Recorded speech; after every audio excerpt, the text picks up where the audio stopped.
তাকে ছোটো করার জন্য মানে কেমন ছোটো করার জন্য এত আমি সোচেছি যে বিষয় প্রথম গভর্নমেন্ট চাকরি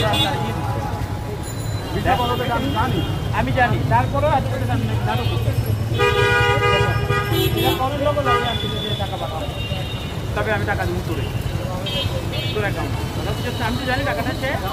আলটিমেটলি আমাকে ফেরত দিয়ে হবে কারণ যদি ওই মুহূর্তে টাকাটা তারা আমি যাবে এত আমার কথা নেই এখন তুই কর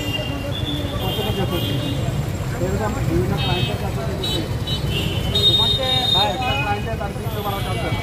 তোর সাথে তো বলো বলি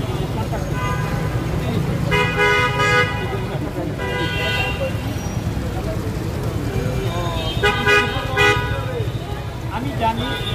এটা